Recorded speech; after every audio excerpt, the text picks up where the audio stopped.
friends, and welcome back to my kitchen.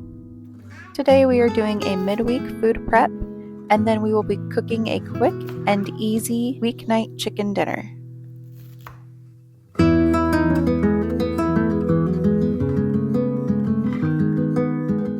So I laid out all the food items that we picked up today so that I could share with you our grocery haul. We have some jalapenos and bell peppers and cherry tomatoes with some RX bars and Lara bars, some organic broccoli, hamburger meat and chicken apple sausage, eggs, pepperoncinis, strawberries and butter lettuce, some bananas and Applegate bacon, 1 thing of organic chicken breast, some zucchinis and squash. And for the kids' snacks, I got string cheese and Z-bars and some Catalina Crunch cereal for those times that we're craving just a nice crunchy cereal. I also got some cucumbers and acorn squash. The first food item that I'm going to prep today is my broccoli. And with my broccoli, I like to dice it up into smaller pieces so that I can put it in my container. And I find that this broccoli stays good for most of the week, probably 4 to 5 days in the refrigerator.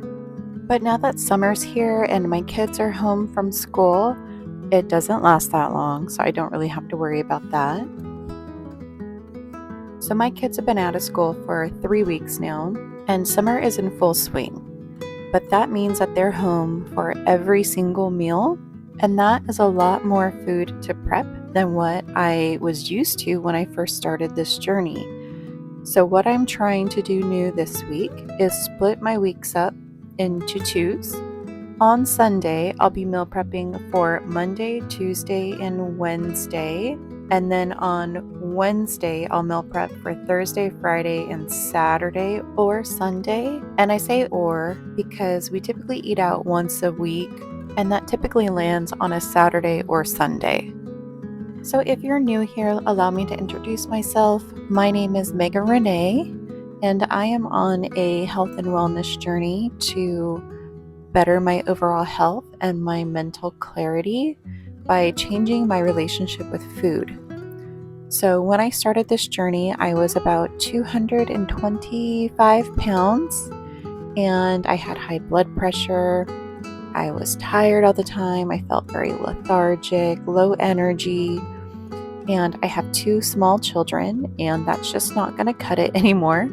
And so I've decided to take charge of my health. And I started doing that by first looking at what was causing myself to be overweight, and it was just my lifestyle. I have the knowledge and the know-how to lose weight. I never had the willpower to do so because I never understood my why. And so I found my why, and I am working towards that goal. And my goal right now is, my overall goal is to get down to 160 pounds. Right now, I am currently at 214, so I've lost almost 10 pounds since my journey, and I've had some ups and downs. I've learned a lot through this process. I've learned a lot about myself and how I think about food and what my downfalls were.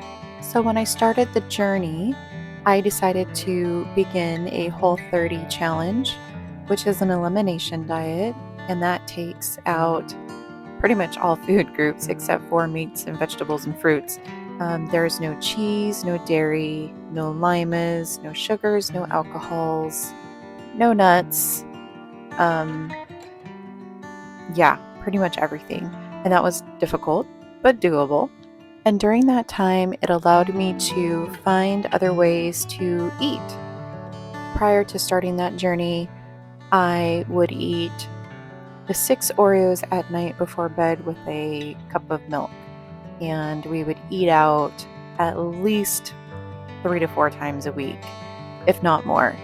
And when I was cooking food, it was very starchy, probably full of fat, some processed foods. I think a typical American diet, really. And, I really felt the effects of it on my body. And I'm only 38. I'm not old. I shouldn't be on high blood pressure medicine. I shouldn't have, low energy. And so I really wanted to make a change. So if you feel the same way, or you're interested in just watching me change my life, I encourage you to stick around and subscribe to my channel, because my goal is to show you that it can be done. I'm not completely overweight, but I am technically obese, and I will be changing my life's trajectory. And through my channel, I hope to empower others to do the same. So again, if that's something that you like, please subscribe, and let's change our lives together.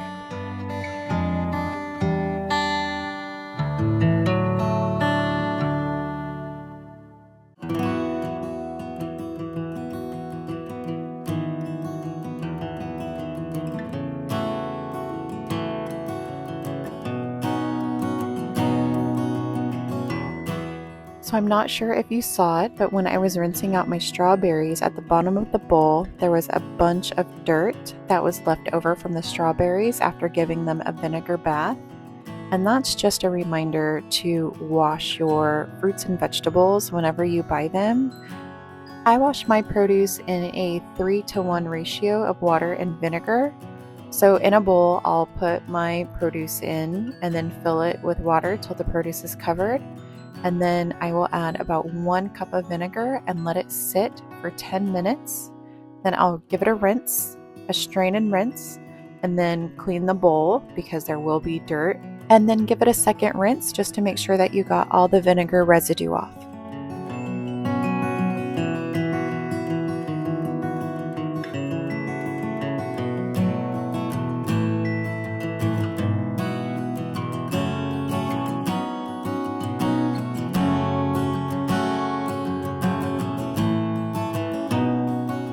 Going back to the topic of kids being home from school and food prepping, I've seen a couple of videos of moms that do these snack bowls for their kids, and it's like a platter where they put different fruits and vegetables with a dip in the middle. Has anybody tried that, and does it work? I find that when I prep the strawberries, or I've gotten them watermelon and prepped them in the containers, they don't go in and get them, or my kids don't. So it's there for them, but if it's not easily accessible, then they won't go and get it. Speaking of kids being home, I have a little helper for the rest of the video with me. This is my daughter, and she's going to help me take the tomatoes off the vine.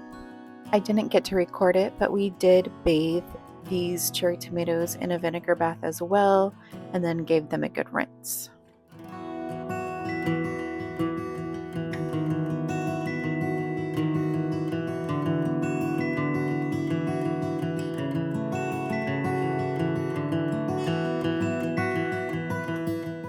And now we're moving on to prepping the bell peppers, and I'm allowing my daughter to help me. She's using a butter knife, and she knows how to cut her vegetables. She knows how to peel them. And I'm a very big advocate for my children and being self-efficient. So I really try to teach my kids, how to cook and how to prepare age appropriately for their foods. Like my son knows how to make scrambled eggs, and he knows how to make pancakes, and he's 7. And I'm teaching my daughter some same skills. So I want her to be able to know these foods and be familiar with them at a young age, so they're not so foreign to her when she's my age, like me.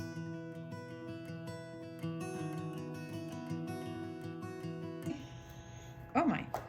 Has someone been eating on this? Oh my word. Melody, you ate the bell pepper. My goodness. But she is 5, and so sometimes she just skips the knife altogether and grabs the whole bell pepper and eats it like an apple.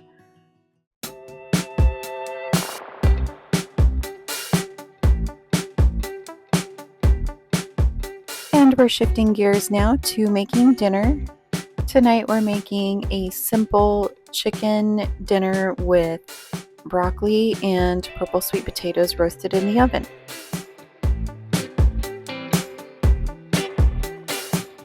I know I've talked about purple sweet potatoes on a couple of my other videos, and we really enjoy them. They are still a sweet potato, so they still have a higher glycemic index than other foods. But in the scale of potatoes, the purple sweet potatoes aren't as bad. So your body is slower to digest them, which doesn't spike your blood sugar as quickly. I like to make purple sweet potatoes for dinner at night. I find I don't feel as heavy when I go to bed when I eat the purple sweet potatoes. And just like carrots, they will turn your hand a different color.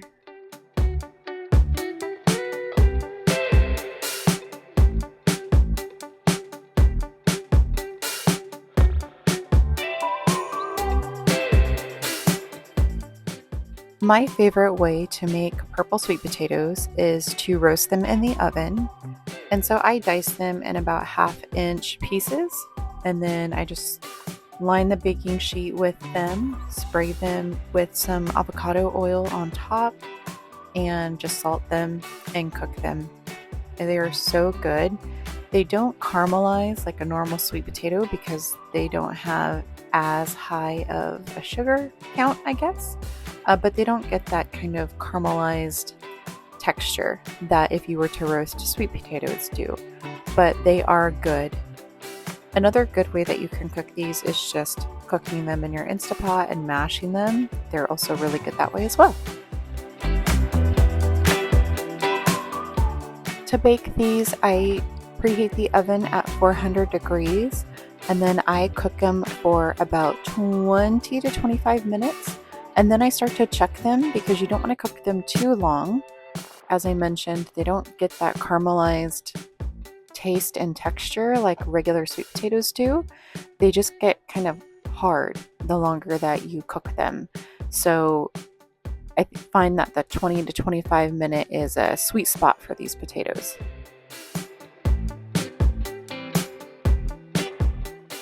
I normally buy my chicken from our local meat market, but I was in a pinch, and so I went ahead and got it from Sprouts. So I had to cut my fillets in halves, and my kids typically share one half, and then the 3 of our adults will do the other halves.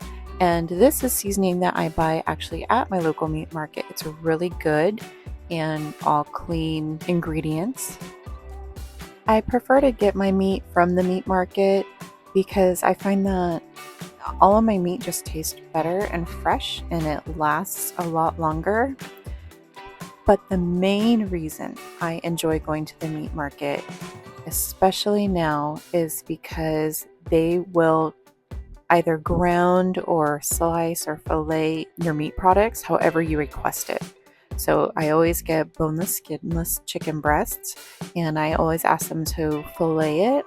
And then I ask them to put 5 fillet pieces in each wrapping, and then they will individually wrap it for me.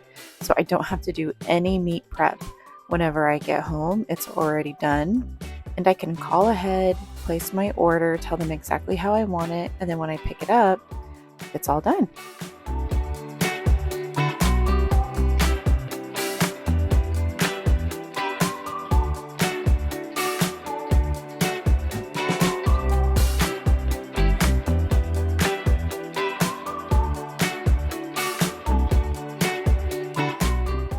Another great reason to fillet your chicken, whether you're getting it from your butcher or you're getting it from the store, is because when you cook it, it doesn't take that long to cook.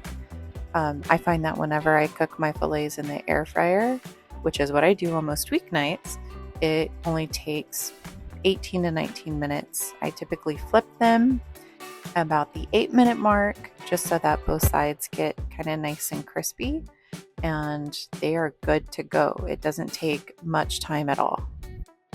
And here is dinner for our Wednesday evening: broccoli, purple sweet potatoes, and air fryer chicken. Thank you for watching. I hope you enjoy, and I'll see you in the next one.